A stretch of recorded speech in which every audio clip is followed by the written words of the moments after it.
Welcome to the Hoop Collective podcast. We talk about the NBA, which we're doing at 1:15 a.m. Eastern on Wednesday morning. Feels like Thursday. Because we stayed up to watch the play-in games. Joining me from New Orleans, Louisiana is Anscape's Marc J. Spears. Hello, Marc. Is it Wednesday yet? It is Wednesday. It is. Not where you live. No, but where I am, it is. It's still Tuesday where Kevin Pelton is in Seattle. The night is young. Probably feels like Wednesday. The night is young. Let's play 3. Yeah. You know, I wondered, somebody mentioned this to me today. With this new schedule, should the NBA have the playoffs start on Thursday? It feels weird to have play in. We should have 2 first-round games that are already set on Thursday to just keep the momentum going, I think. It's a good question. I hadn't thought about it like that. I want that night off because the Monday they take off is annually the WNBA draft. So I've got that occupying that night. Thursday is like the one fully guaranteed night off for me. And I think from a TV standpoint, they like it to start on the weekend, I guess, for some reason, Saturday and Sunday. I mean, not that baseball is really anything you're paying attention to at this point, right? For sure. Well, anyway, it was, how do we describe that Laker-Wolves game? It was interesting. It was certainly a play-in game. I called it the worst, greatest fourth quarter I've ever seen. Oh, my God. Lakers they just needed some Benny Hill music in the background. I don't know if our listeners are gonna know what that's a reference to. You might have to Google that. Or once they hear it. Yakety sax, right? Isn't that what they the music is called? Jackson, do you know what Benny Hill is? I do not. Oh, you're lying. Are you serious? I'm serious. I'm not surprised. Do you know what yakety sax is? I do not. All right. Pelton, do you know? Yes, I know about it. All right. Anyway, it's not a compliment. No. The Lakers win an OT. There's so much to say about how awful that game was.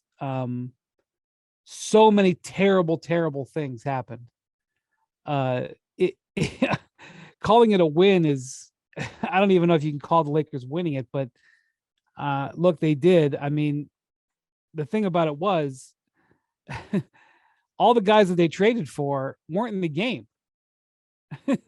Darvin Ham benched D'Angelo Russell, no Jared Vanderbilt, Malik Beasley. I don't remember the last time he came in the game. I mean, it was basically just, it was kind of the old school Lakers trying to get it done. And it reminded me of the old school Lakers because it was awful.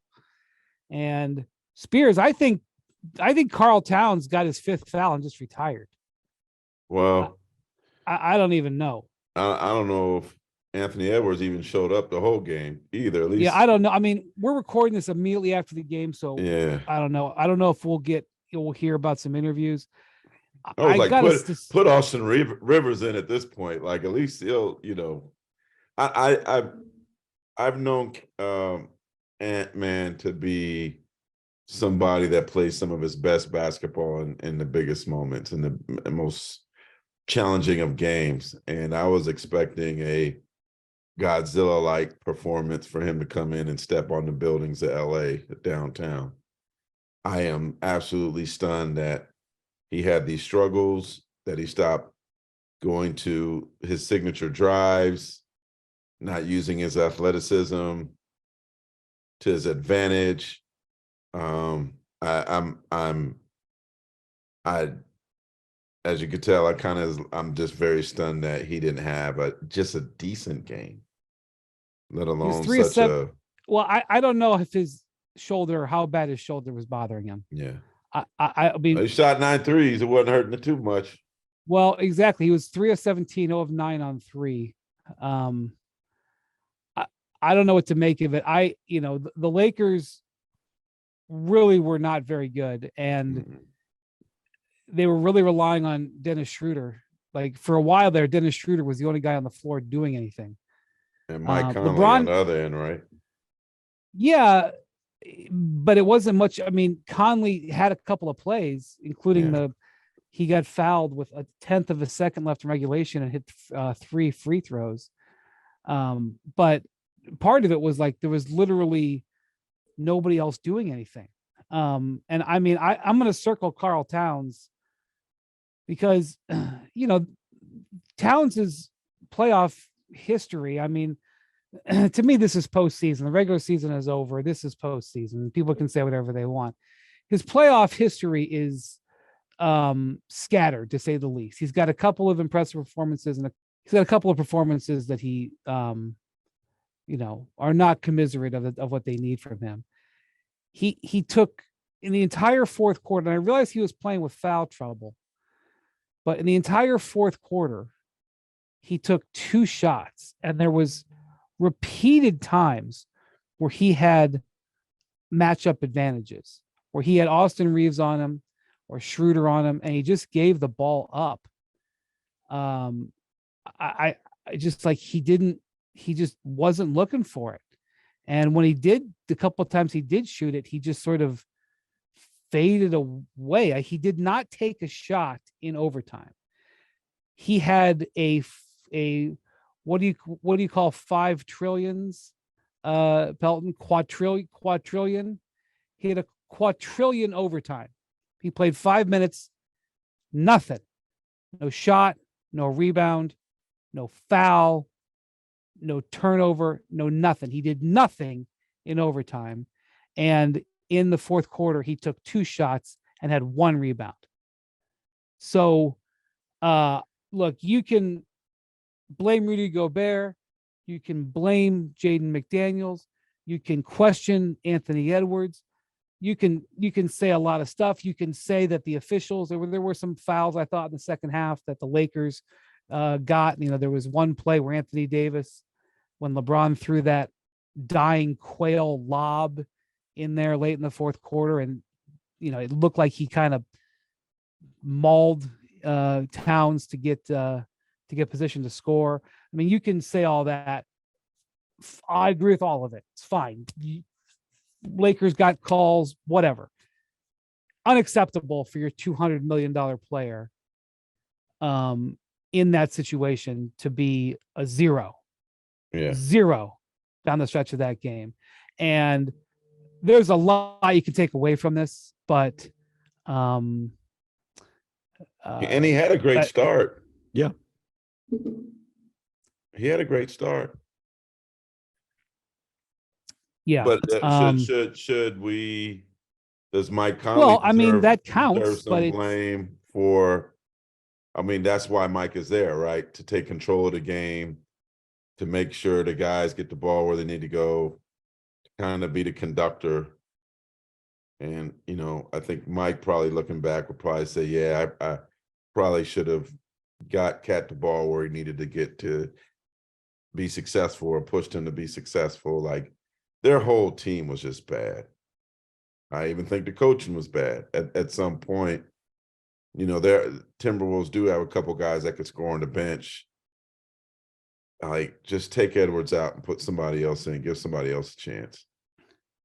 It was tough because he was such a factor at the defensive end of the court, which, to his credit, he was bringing it at that end, whatever he was going through. But yeah, I mean, the final 11 minutes of fourth quarter and overtime, according to Alan Horton, their radio broadcaster, Wolves 2 of 16, 8 turnovers. And one thing that stood out to me, like, there's a lot of conventional wisdom about, the importance of getting close to the hoop that doesn't bear out statistically. But one thing that does bear out is in the fourth quarter, in late game situations, 3-point percentages go way down as compared to the rest of the game, whether it's fatigue or whatever it is that sets in. And we saw that with the Timberwolves where, they built this lead on the strength of starting 16 of 32 from 3. And then in the fourth quarter, those all dried up. And in the last 8 minutes of regulation, this changed a little bit in overtime. Last 8 minutes of regulation, they did not take a shot closer than 22 feet to the basket. Whoa. My God. I'm not questioning that because it felt like it. I'm sorry, technically it was a tip-in. That was the one thing. So they didn't take their first shot ever. Was and closer. Edwards' layup was in overtime. Yep. Yeah, he had that dunk in transition. Oh my God. Well, the fouls so then do we beat up the coach? Like who? There's a lot of blame to point around here. Does A-Rod get some of this too? Like it's just like I you know what? And if you look at how the Timberwolves played in the playoffs last year, and I've talked to Ant-Man about this, like they were kicking themselves about losing that series to Memphis. Like they really felt like they should have won that series, and it was the same stuff. Late games just falling apart, lack of poise, bad offense. It seems like this is the same thing we saw from them in the playoffs. Other than the playing game that they did win when Patrick Beverly, celebrated. Playing Pat, as they call him. He gets to be in the play-in again Wednesday night. The fouls were 21-3 in the fourth quarter in overtime. Wolves over Lakers. Now let me just say, well, the Lakers were aggressive too, right? Wolves were fouling. They were fouling. There definitely were some calls that favored the Lakers, no question about it. The Wolves were fouling though. And that was, but I'm sure that there's going to be frustration on the Wolves fans, but you can't run offense like that. You just can't do it. And I don't know. I don't know what to make of this. If you're the Grizzlies, you got to feel like, no, that's not the end of the world. This is good. They exhaust themselves but they got 5 days now though. I know. They don't play the next Sunday. They got was it 5 or 6 days? 5 days. Yeah. They'll be rested. The Lakers, got a break in that they don't play till Sunday. The other, the Eastern Conference 7 seed plays Saturday, which is the Hawks. So, I don't know. I'm just a little disjointed from that, Pelton. I do think that the Wolves had a good game plan. They really played a lot of heavy body movement and ball movement. They knew that they were going to have to get up a lot of threes. They did. They were successful in that. But this happens often in the postseason. The game devolves into a one-on-one game, an ISO game, and that just was exactly what they did not need. Yeah, and I think there was also an element of protecting the lead that they had throughout this game. At some point, you often see that. You sort of said that you kind of stipulated at the start the absence of Rudy Gobert. I mean, I feel like we should drill down on that because in a game that goes to overtime, and that they end up losing, Karl Towns was a plus 18 when he was on the court. The Timberwolves were plus 18. This game was lost primarily during the period where he was out of the game in foul trouble. And they started out trying Nathan Knight, who they had played as their backup center in game 82 against the Pelicans when they won, with Gobert missing the entire second half of that game. And that quickly proved not to work. He was just too small, ineffective. So the rest of the night, they essentially used Kyle Anderson, who is a guy who not only a lot of the time plays small forward, was their center when Towns was on the bench in foul trouble. And that group was just not big enough to handle this Lakers front line. He played point guard at the other end. He had 13 assists, which is a career high. I think if Gobert and McDaniels play, they win. I think that's a fair assessment. I don't know. Right now, I'm thinking, but they didn't. Right. So I mean, right now, I'm thinking if they had left Nickeil Alexander-Walker on the court, they win, because I mean, this is a guy who 3 teams have given up on just in the last year, and he was playing as impactful basketball as I've ever seen him play, considering the stakes. It's a long plane ride back to Minneapolis tonight, boy. Man. They may go back. I'm sure they're going back tomorrow. 24 turnovers, giving up 30 points. It'll be a long flight tomorrow. Whenever they're taking, it's gonna be a long flight. Yeah. Spears, what do you think about the decision to suspend Gobert, considering all the circumstances? Yeah. It was actually surprising. I do think it was warranted, but I'm surprised that they did it. You know, there have been other teams that have had issues at off the court, on the court that haven't done anything like this. I think you could mention the Draymond Green thing, but that was during the preseason, and there weren't any games being played. But he did miss like 5 or 6 days, right? So, I mean, I actually don't. They didn't want to suspend him for ring night, and so he took like a leave of absence, and who knows what they fined him. But I mean, I understand. You just can't do that, right? You can't, and I'm knowing Rudy the way I know Rudy. I know right now he's probably feeling awful. Yeah, for a lot of reasons. Seeing that game, seeing the impact that he could have had, I'm sure defensively on the boards. Because I think at the beginning of the game, there were probably a lot of people saying, "Oh, look, they play better without Rudy. They're playing, they play great without him." But it'll be interesting to see how he responds Friday, assuming that he is playing Friday. But that's like something that he'll never forget the rest of his life. The Lakers, especially if they get eliminated on Friday. And I do think that the Pelicans feel like if they win, that they are confident that obviously they did lose to them a couple of days ago, but that they could beat the Timberwolves.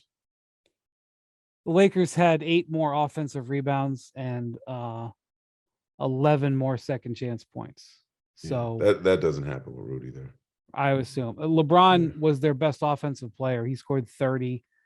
And the last time they played, what did he shoot though? 12 of 21. But he had 5 turnovers, and it felt like more. I mean, he had some pretty.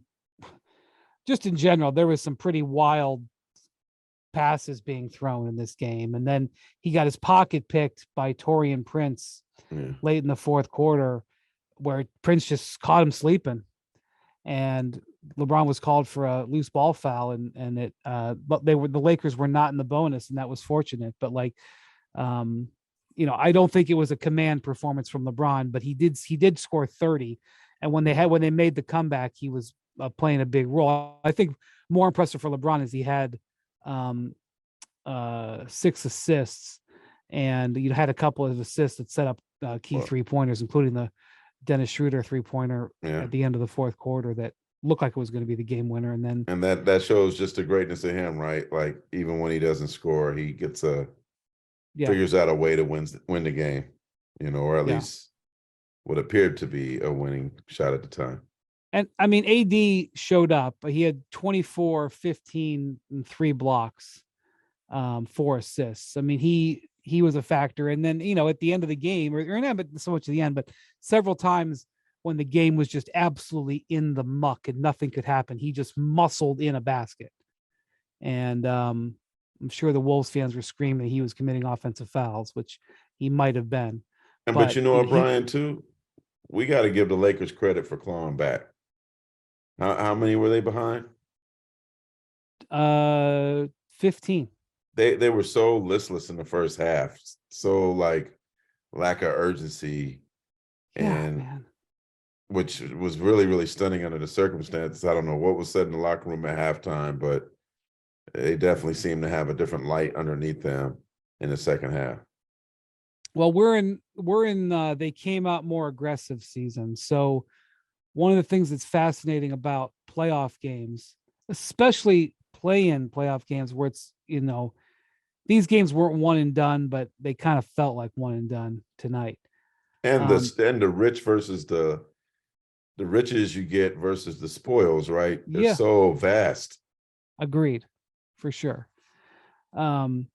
So we see this in the playoffs all the time, where one team comes out of the gate and just completely plays with a different tempo and speed and aggression. And after the game, I mean, I've heard this quote uttered 100 times in dozens of different games, and you will start hearing it. It probably is being uttered right now as the players are being interviewed, but you will hear it starting this weekend over and over and over. They came out more aggressive, or if their team wins, they'll say, we came out more aggressive. I have heard this as an explanation for how a playoff game has gone over and over and over. And so I will give the Wolves this, Pelton, is that they did come out aggressive. And that gave them a chance because they were able to build an early lead. Yeah, I mean, we saw it in both of the play-in games tonight, I think. I was going to say, I'm saving Atlanta. Okay, yeah, Atlanta did pull it out, on the road, thanks to that strong start. Minnesota wasn't able to. And, again, we touched on it earlier, but Towns was a huge part of that. And it didn't stand in contrast to what we've seen from him at times in the postseason and saw it at the end of this game. But he was close to unstoppable in the early 24 stages. points through 3. Yeah. And the foul trouble definitely seemed to have some sort of an impact on him. And, he spent so long on the bench before coming back for that 24 points through 5. So, yeah. Quarters. Yeah. The 5th foul was a not intelligent foul.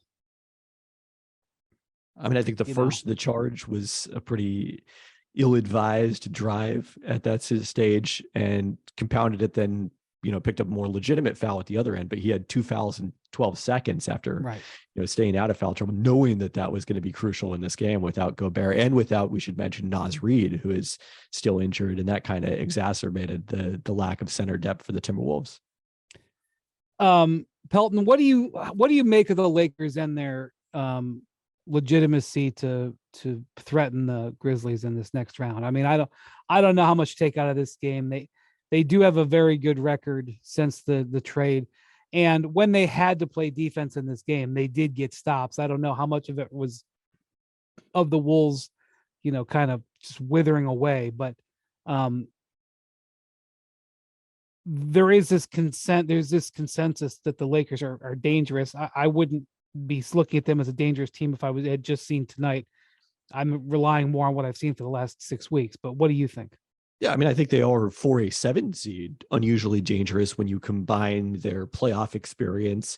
There is the lower seed, as we're going to also see in more dramatically so in the Kings Warriors series. They're going to have the massive playoff experience advantage on their side in this series, even though the Grizzlies did get a good taste of it last season, winning around and, playing the Warriors tough. And then, they are clearly capable of getting to a level that is greater than their record indicates if they have the guys they added at the trade deadline playing like they were in the regular season and not like they played tonight, which, again, I don't think you take too much from this, but I think there was a bit of a reminder that, look, this is a different level of competition than the Lakers have generally been facing in this post All-Star stretch. And one way in particular that should show up was Minnesota's shooting. Predictably, when the Lakers had this stretch where they were the number 1 defense after the trade, they were also in the bottom 5 in opponent 3-point percentage. And that isn't necessarily something that's going to carry over, I think, into the postseason. Yeah. Spears, how do you think? I mean, I'm sure the Grizzlies, who do not necessarily need confidence, they exude it. How do you think the Grizzlies fare now that they know it's the Lakers? More Hoop Collective podcast after this. For the ones who get it done, Grainger offers high-quality supplies and solutions for every industry, as well as access to product specialists who have the knowledge and experience to answer your toughest questions. Plus, their commitment to being your safety partner can help you keep your facilities safe and your people safer. Call, click, Grainger.com, or just stop by.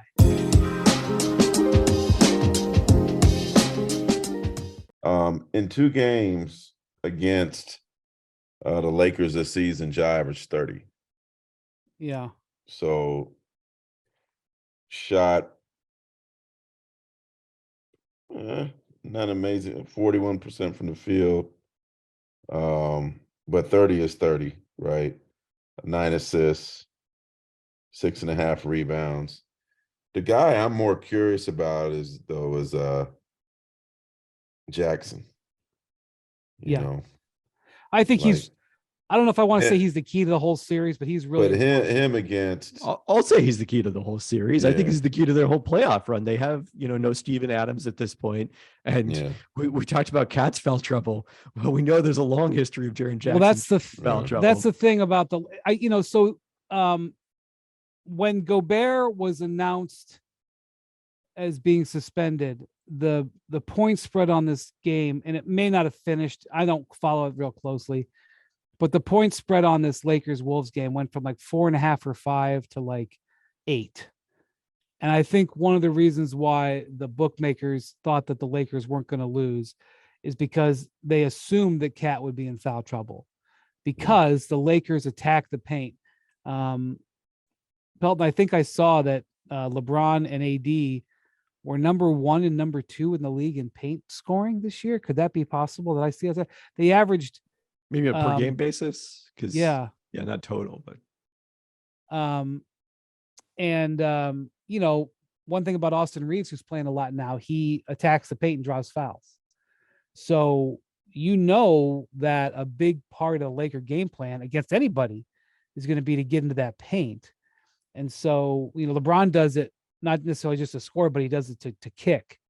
It's a big part of his game is to draw the defense and kick. So I suspect that one of the things that you're going to see happen is the Lakers just go at Jaren Jackson's body and try to draw him into fouls, which he is known to do.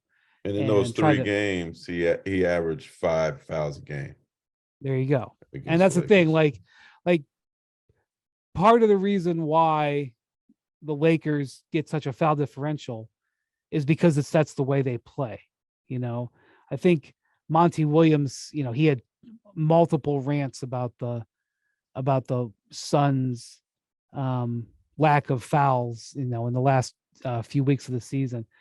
But if you watch the Suns, the way they play is they avoid shooting fouls. They stop in the mid-range. The Lakers really hunt for those fouls. And so it was a factor tonight, absolutely, and I suspect it'll be a factor. That's one of the things that we're going to be watching very closely. I think I'm not. D'Angelo Russell is not inspiring confidence right now. Coming off this foot injury, he was basically benched tonight. So I do think the Lakers are going to need some outside shooting, and I think the Grizzlies are so good defensively that the Lakers may have difficulty scoring. One of the things that was happening while they were the top defense in the league since the trade, or one of I don't know if they finished there, but they were pretty close. Their offense was in the middle of the pack. And now part of that could be that LeBron was hurt for a bunch of it. But if you watched them tonight, there were whole huge sections of the late game where they just couldn't generate open shots. Like they were really, really struggling to even execute multiple passes. Even sometimes when they got shots, the spacing was really bad. And the Grizzlies are a much better defensive team than the Wolves are. So, I think that there's a possibility that the Lakers may really, really need those free throws just to get their scoring up in that series. And, I'm sure that the Grizzlies are also going to want to run on them. And, LeBron at this point in his career isn't really a guy who wants to run that much. So it will be. Yeah, he played 48 minutes tonight. Yeah, and he was exhausted by the end. Yeah. Exhausted, And he's, that's one of the things that's happened as LeBron's gotten later in his career. He really has figured out. I wrote a whole piece about this 3 or 4 years ago about how LeBron has really worked on the art of resting while playing. Kind of like a boxer. He kind of leans on the ropes when the time is right, and leans on the other guy when the time is right to get a break. How swimmers, in those endurance races, they when they kick off the wall, they rest their bodies. Like LeBron rests during the game. He walks the ball up the court at times. He will have low energy possessions to try to save energy. And that's one of the things. Ja is always going downhill.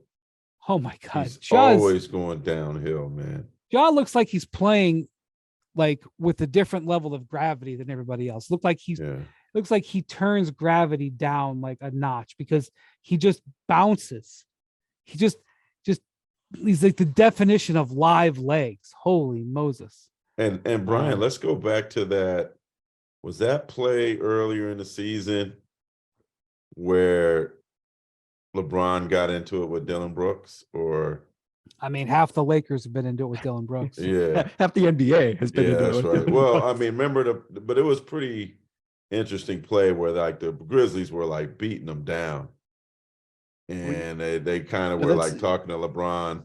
That was Desmond Bain last year, right? Desmond Bain. Was that last season? Yeah, it was last season. So I'm sure that video will start coming up again about that. And it's gonna be an interesting series, a really fun series, I think.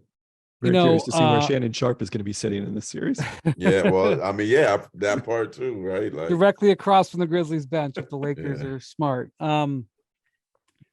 So I don't ever, when it comes down to doing the all defensive teams and defensive player of the year, I've gotten into a habit for my ballot of talking to coaches and personnel directors and assistant coaches to ask their opinion.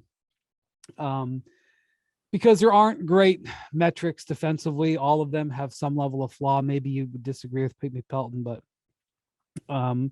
and I watch the league, but I don't always watch it with the eye of who's the greatest defender. I mean, I know who's good, but sort of break ties. And so I did. I talked to probably 10 or 12 people, asked their opinion. Last year I did this when I couldn't figure out who to vote for defensive player of the year.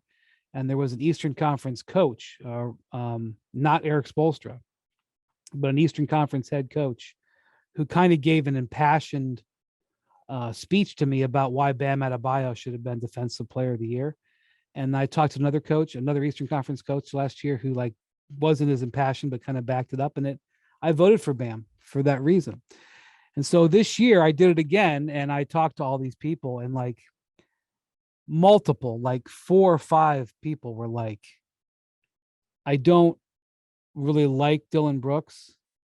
I don't like the way he goes about his business, but he is a real thorn for us defensively. He really does work very hard and do a very good, basically they were look, I don't want you to vote for him, but he is, I don't want to put words in their mouth. Nobody actually said those exact words, but they basically were listen, regardless of what all Dillon Brooks is, the guy defends like a demon.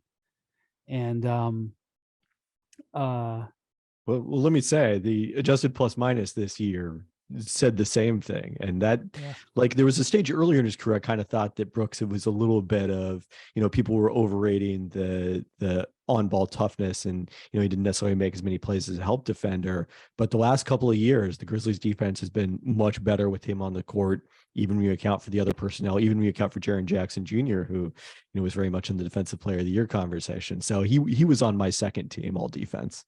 Yeah, he was on my second team as well. And I just thought it was funny having the conversations with people. There was one assistant coach from a team that he had bad blood with during the year. And he was like, oh, don't tell my locker room that I'm telling you this, but I would put Dillon on the line. But I did vote for Jaren Jackson as defensive player of the year. There was a concept that he didn't play enough minutes, that he missed a bunch of time at the start of the season, and then he missed a bunch of time because he was sitting on the bench with foul trouble. And that's a compelling argument that, and I think Zach Lowe's ballot comes out on Wednesday, and Zach, I don't know what he did, but I know Zach was voting for Evan Mobley for defensive player of the year. And part of the reason was because Mobley's had just played so much more minutes, and that's all fine. I don't know how you feel about it, Pelton, but again, when I talked to all these people, they said Jaren Jackson, going down the list, guys whose job it is to analyze the personnel in the league, assistant coaches who study all this film, who have, 3 or 4 teams that they drill down on, especially Jaren Jackson. There were several people who advocated for Brook Lopez as well. But I kept hearing it over and over and over. And of course I watched him play. I know what kind of impact he makes, but so the Grizzlies have a lot going for them defensively, and that's what the Lakers are going to have to contend with now. Yeah, and the other part of the Jackson piece, I did end up going with Brook Lopez over Jackson, but I don't think either of them is a bad choice for Defensive Player of the Year. Like the way he came on offensively late in the season was really notable, particularly starting in that stretch when John Morant was suspended. And I think that's going to be a key piece in this series as well, is what he can provide them offensively. Yeah, Spears, I don't know which series you're going to be spending time on. But, I'll let you guess. Lighten that beam. Yeah. Well, are you making a pick in that series, by the way, Warriors? I did make a pick, and Sacramento's mad with me now. Yeah. Sacramento, I feel like has a chip on his shoulder permanently. And nothing that is happening in the national media is going to help. I mean, no. I said 7 games. Yeah, that's they don't look at that. I always notice on those picks, nobody ever looks at the games. They just look to see whether you pick their team or not. I agree. I was kind of worried it was going to be like this would come out and it would be every single ESPN analyst would pick the Warriors. All but 2 did. Yeah, Jerry Bembry and Bobby Marks picked the Kings. Yeah. And I got a nasty text message from one of the coaches who I'll leave nameless. It wasn't Mike Brown. And his point is you're killing us. That I was gonna be wrong. That now you don't believe in us anymore. We're gonna show you. We're gonna win this series. Okay, that's how you show me. Well, as Jackson points out, they haven't lost. Sacramento hasn't lost a playoff game since 2006. So Spears, right before the pod, you were pointing out that this is the first time ever all 4 California teams made the playoffs. Now that the Lakers are in, it's pretty interesting, and it's the first time all 3 Texas teams did it. Right? Oh, interesting. Yeah, interesting. Yeah, well, the thing about it is, the Warriors had that relatively long playoff drought from 94 to 07, the We Believe team. And it coincided with the beginning of the Kings playoff drought from the year before. So you stack them on top of each other. And so it's pretty easy to understand why California hasn't had, the 4 teams in a long time, because those 2 droughts were on top of each other. Go ahead. No, go ahead. No, I was saying, living in Northern California, where they're kind of starting to call it the I-80 series, because that's the freeway in between the 2 cities. And I am really excited about, most notably game 1, because it will be Sacramento's first game in 17 years, first playoff game in their relatively new venue. But this is we forget the Warriors. Someone pointed out to me on the radio in San Francisco the other day, where I kind of said that, the way the Warriors have been playing doesn't suggest another championship right now, right? Obviously, Wiggins is probably back. But he said, hey, when all those guys are playing together, they haven't lost, really.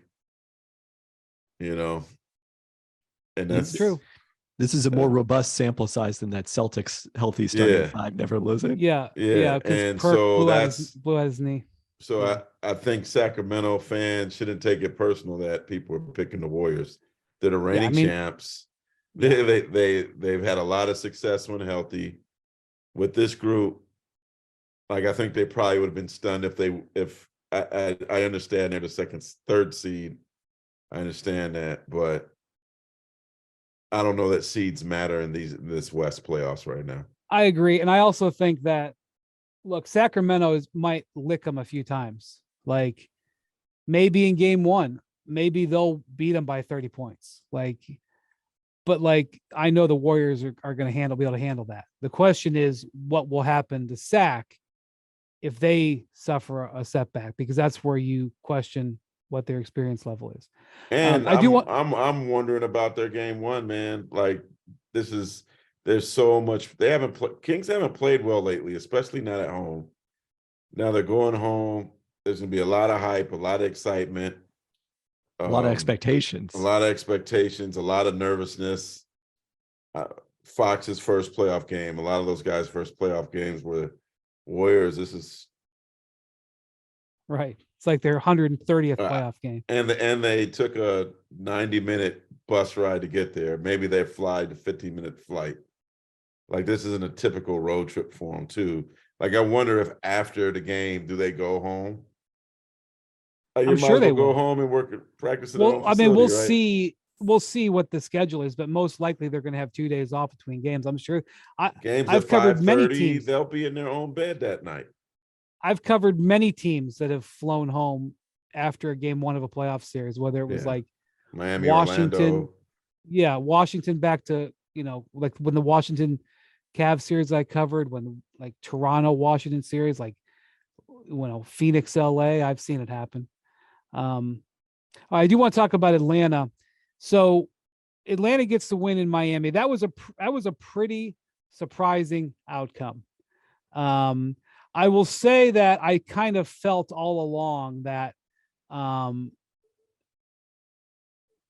the Hawks did not have a talent level on their roster that suggested that they should be an 8th seed. It kind of underscores the disappointment that they had during the season. But one thing that I will say I think was relevant here is that there's nobody more experienced. I don't think, Pelton, if you know differently, correct me, please. There's nobody more experienced at playing in the play-in than the Hawks. I believe that this is their 5th or 6th play-in game that these guys have played tonight. No, that can't be right. It would be their 4th or their 3rd, the 2 last year, because they did not make the play-in 21. They were the 5th seed. Yeah, but in 20, I think they played in 20 was the bubble. No. They didn't even make the bubble. Oh, they didn't. I think Memphis might still be the most experienced play-in team. All right. Well, anyway, they won 2 play-in games last year, and I think I think it showed. I think their experience in the play-in showed, because they came out and acted like it was a game that was a 1-game series. Right, their energy level from the start. And frankly, it's hard to complain about Karl Towns' overall game. Like, he was plus 18. Everybody else on their Wolves roster was negative and plus minus. But his play down the stretch was unacceptable. And I'm going to tell you that, in my view, Bam Adebayo's play in this game was unacceptable. He was absolutely obliterated by the Hawks interior. Time after time after time, they were beating him to rebounds. And it wasn't just him, I mean, they, the Heat, are a little bit smaller. I mean, Kevin Love, he only played a couple of minutes in this game. So they basically played pretty small. And, Max Strus isn't going to get a lot of rebounds. Caleb Martin can rebound, but he didn't rebound that great in this game. They signed Cody Zeller like late in the season to be an extra big. Like, you felt their lack of rebounding, and the numbers were devastating, Pelton. The rebounding in this game was 63 to 39. Oh my God, 63-39 in a 1-game playoff. The Hawks had 22 offensive rebounds to 6 for Miami. Most they've had in a game all season. Yeah, it had to be. My God, 26-6 in second chance points in a game that was decided by 11. Is it tied for the largest offensive rebound margin in any game over the last 15 seasons? Oh, I didn't see that stat. Good I think that said play-in or playoff, so I think that was postseason. games, including the play-ins and playing and playoff. Yeah. Yep. Still pretty 8 notable. offensive rebounds still a lot for of Clint games. Capella. Capella just, Is he healthy now? I guess he had 21 Like boards. it, right? Like he had 21 boards in he's 28 the difference minutes. maker when he's healthy, man. Look, I'm sure if Eric Spoelstra was with us right now, he could maybe say, well, this, and this didn't happen, and that's why we didn't rebound. But I mean, Bam got eaten up by Clint Capella. I mean, just so many times. And so I don't want to put it on just him, but man, and what I'll say about this before I turn it over to you, Pelton, on this one. The Heat got 33 points from Kyle Lowry in this game. Lowry was not much of a factor for this team in the second half of the season. And one of the reasons that they were protecting him physically was to make sure he was okay for the postseason. So they do it, and they get him calibrated just right. They didn't start him. He did play starters minutes, but they started Gabe Vincent. I'll be interested to see if that happens again on Friday. Lowry goes for 33 points, 11 of 16 from the field, 6 of 9 from 3, with 5 assists and 4 rebounds. Hell, he was as rebounding as well from his position as anybody on their team. It's really surprising that, you lose a game in Miami where Lowry plays that well. Jimmy Butler, who I expected to play great, did not play great. He was just okay. He missed a lot of shots, took a ton of threes, which is not his game. Was 1 of 9 on threes, but I don't know what you saw in this one. Yeah, I mean, I think the offensive rebounding, like you highlighted, was the biggest factor. And, I think if you're going to defend Bam Adebayo, it's that, oftentimes when he's out of position on a switch, or if he's the one who's stepping up to help, that's where I think it really, highlights the lack of size that Miami has alongside him, that their second biggest player is Jimmy Butler, is kind of their nominal power forward defensively. And that's where Atlanta was able to really take advantage. And this is something they've done more under Quinn Snyder. Before the All-Star break, they were 19th in offensive rebound percentage. They recovered 28% of their misses. Since the break, that's up to 32.5%, which is second in the league. So even though Miami is generally good defensive rebounding, should have seen that coming from that standpoint. And I will say Atlanta now has become the first team to 3 wins in the play-in. Memphis has also played 3 games, but they lost that first one in the bubble to Portland. So Atlanta is now. For some reason, I thought they played in the bubble, and this was their 3rd time, but obviously I'm wrong. They should have put UD in the game, Spears. At least he might have, fought for some rebounds. He looked like he was having a coronary over there, man. I want to go give him a hug. One thing too, I just saw that Trae Young, he averaged 31 and 11 against the Celtics. So he's going to have to be spectacular for the Hawks to compete in that series. He did not have a great night. I mean, he a lot better than last year against Miami. Well, that's true. That's true. He had some big shots at the end, I think, didn't he, to kind of close the game? The big plays. Yeah, Jackson gave me the numbers. He averaged 15 points, 6 assists, 5 rebounds last year in that first round. Obviously, him averaging 15 is unacceptable. He scored 25 tonight, but he was. And he had 7 assists and 8 rebounds. That's not a bad night. He was fine. But I mean, like, in the the Hawks apparently are an upset team because they upset the Knicks and upset the Sixers 2 years ago. They upset the Cavs on their home floor last year to win into their way into the playoffs. They upset tonight. I don't want to make it sound like he played poorly. It just like if you'd have told me before the game that the Hawks would have won, I wouldn't have been surprised they won the rebounding. But you would have said, well, Trae Young, if I said, oh, what did he do? Would he go like 6 of 9 from 3? For the Hawks to win on the road in a night where Trae Young in the playoffs where Trae Young goes 1 of 8, that's pretty good.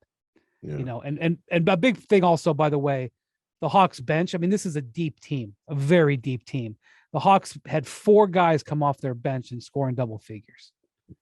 I mean, this is the team that brings Bogdan Bogdanović and Sadiq Bey off the bench. I mean, that is some firepower. And when they start Saturday? I believe so. Yeah, they start Saturday against the Celtics. And if you thought that MSG crowd was hard on Trey, I can't wait to see the people in Boston. They are very special at their ridicule and at their hate, and nobody can spew greater disdain against an opposing team than the Boston Celtics fans. And for people who don't know, Spears used to live in Boston. He worked for the Boston Globe. So it's still a great place. Probably my favorite place to go see a game.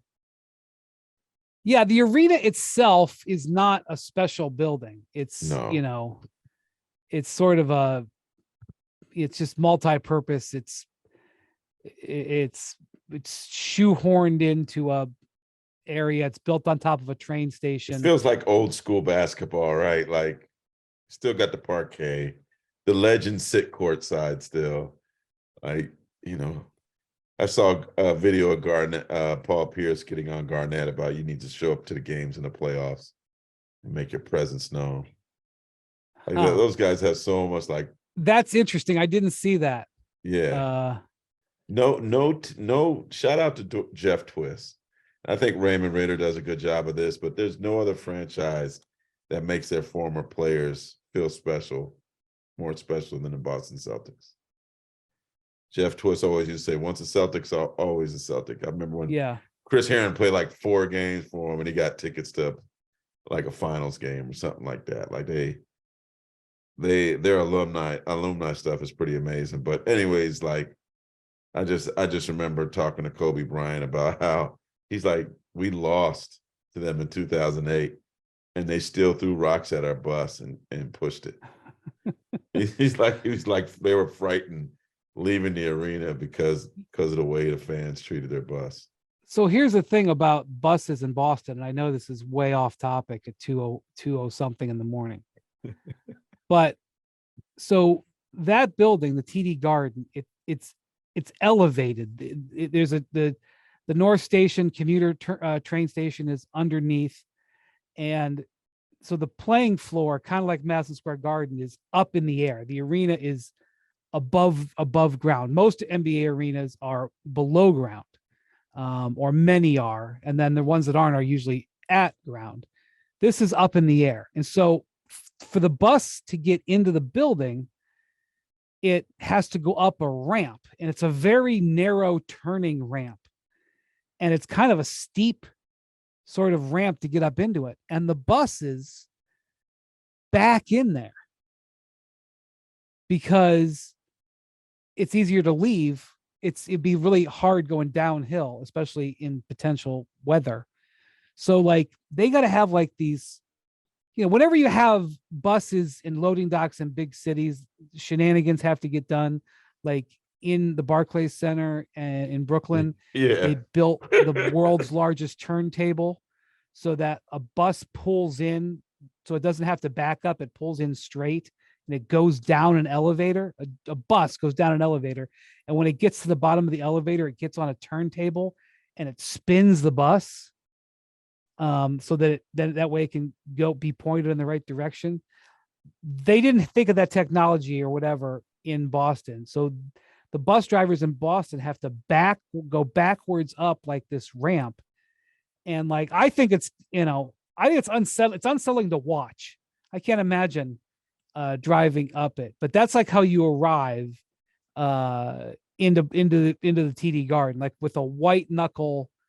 Because like if something, Spears, I'm talking about, like they're 50, 60 feet in the air, right? Or maybe not that high, maybe 40 feet in the air, like hanging on the edge of this ramp, going backwards uphill. It's not. I wouldn't look out the window if I was in the bus. Put it that way. Whoever their bus drivers are have to be outstanding at their job. Like if there was a bus driving reality show, they need to put them in competition, Right. All right, that was your bus driving playoff analysis for the Hawks Celtics series.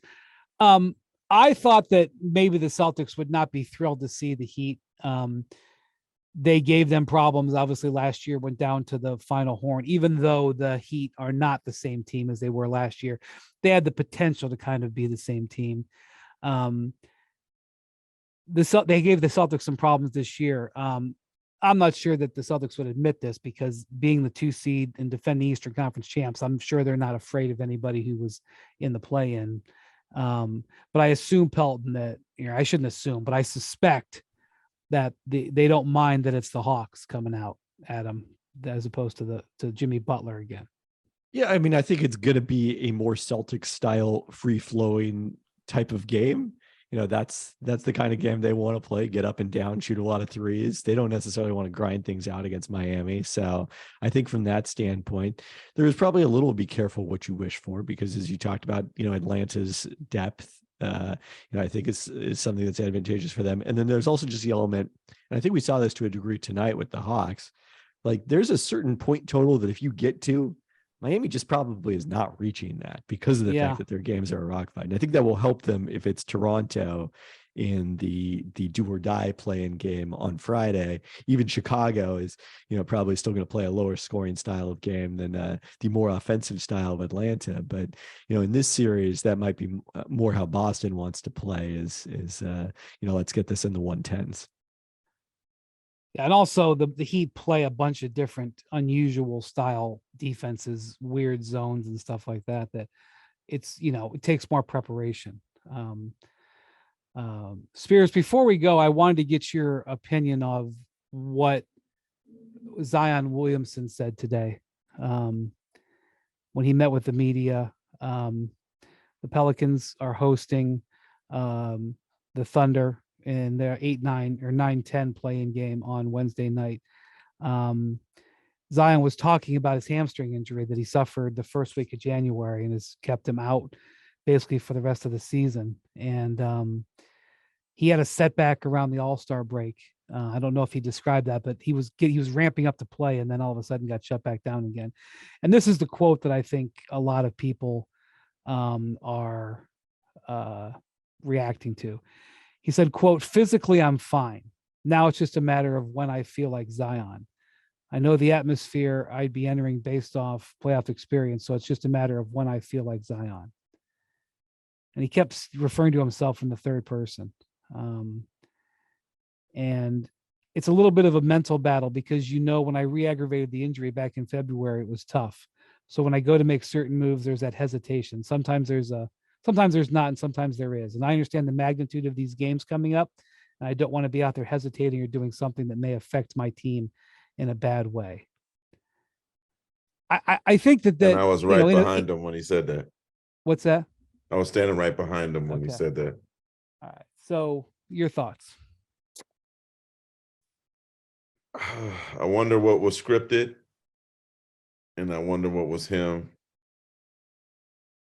I think maybe Pelicans fans were a little disappointed because they wonder, is this more mental than physical? Can he, if it's mental thing, can he shake through it and, get through this to play? And it sounded like a lot of it was mental. And I think we can't underestimate what you have to do to go from not having played since January 2nd to all of a sudden you're playing in a do or die situation. I think that's a lot. And when he wasn't able to play in the last regular season games, I felt like it would be hard to just throw him in to a playing game that of this magnitude. I think the old school in us, our generation, is like, hey, man, you need to get out there. Willis read it. 5 minutes, 20 minutes is better than no minutes. But then you look at a guy like Joel Embiid and how they took their time with him and how he was able to turn it around. So I do wonder with him and Jose Alvarado if they do make it to the postseason, can he show back up there? But I was kind of left wondering, like, this is like respective to the Pelicans, like what was the script and what was really him. Mm-hmm. I don't know that anybody outside of that organization really knows the answer. But I do think the mental part of it, I would guess certainly had to be his feelings. I would assume so. I mean, in a vacuum, it's a responsible thing to do. If a guy says, I need to trust my leg, then you got to go with that. But I think it's because of the other stuff, the other injuries and the baggage from last year, that it just feels like Groundhog Day for the Pelicans fans. Yeah. And I don't know if they can look at it a different way, but there was a real sort of, I could feel a frustration emanating from the people who heard that, even though I appreciate him speaking publicly, because it's so much better. He wasn't at first, I don't think. I wasn't expecting him to be there. I was, talking to one of their players about fishing, and then all of a sudden he showed up. So I had to finish that conversation. Great check. Yeah. That's Spears, man. He cares about basketball and fishing. That's he got hooked on it in the bubble, in the lakes in Lake Buena Vista, Florida. Pelton, the thing is, if you're the Pelicans, you may say to yourself, well, maybe this guy is never going to be healthy, and how can we make him our franchise player? But then again, when he doesn't play, they haven't been really super successful. When he does play, they are. So it's like, can't win with him, can't win without him situation so far. And so they have really no choice but to be patient at this point. I mean, people say, trade him. I don't think that's realistic. I think they got to just stick with him. Yeah. I mean, look, other teams are aware that Zion Williamson has missed time due to injury too. Really? Like, you think? Like they're not all of a sudden going to trade you as if he's Zion Williamson, the completely healthy version that we know has been so dominant whenever he's been on the court. So, I think it is a bit of a challenge in terms of team building, because you almost sort of need to have two rosters, the roster that can fit with Zion and the one that can perform without him. But, I think when Brandon Ingram plays like he has the last few weeks, if CJ McCollum is playing well, he's the kind of guy who can be effective with the ball in his hands, or, complement Zion with his shooting. Those are the right kind of pieces to put in place for that kind of scenario. I think the other thing I'd say is, if you want a kind of optimistic view on this, think back a year ago when Jamal Murray didn't come back from that ACL injury that he had suffered about a year ago. At this time last year at the start of the playoffs. And, it seemed to be a kind of a similar thing where, he just did not feel right, did not feel confident and comfortable out there on the court. And then he had the entire offseason to continue his rehab, came back this season and looks like the Jamal Murray that we all expected him to be. So, obviously with Zion, there's always going to be the ongoing concern about, not necessarily re-aggravating, but some sort of injury cropping up. But I don't think that necessarily the fact that he isn't ready to play right now should tell us anything about going forward. I agree. It just was just not what people wanted to hear. Doesn't mean it's not the right thing to say. Okay. Thank you guys for staying up late. Thank you, Jackson. Thank you, Pelton. Thank you, Spears. Thanks everybody for listening. We're planning on having a special guest on the pod on Friday. I don't really go outside the collective, but this is an adjunct member of our collective, Matt Stats Williams from ESPN Stats and Info, who gives us all our trivia questions and stuff, will be joining us to set you guys up for the playoffs. So look forward to that. Hey, can I ask one question before we go? Yeah. So, is Jackson editing this to 6 a.m. and then putting it out, or what's I hope the it's deal, not. Jackson? I hope it's not. Can we hear from Jackson? Certainly not. Hopefully until 6 a.m. But I'll be editing for a bit. I mean, none of us is cursed, fortunately. Yeah. Yes, that was huge. Not having McMahon was a personal request. Right. Jackson is young, and he stays up until all hours anyway. And he's gonna go to the club afterwards. He's good. Yeah, he doesn't go to the clubs in Connecticut, and we're in greater. That doesn't mean he can't get to New York. That's true, Jackson. You could hang it up right now and get down there. I hear it's popping on Tuesday night in Manhattan these days. I'll be sure to ask Bontemps. Up going up on a Tuesday. I'll give you his address. Just knock on his door. No, he's waiting for the yogurt shops to open up. He ain't going nowhere. All right. Thanks for listening to Hoop Collective. We'll talk to you soon.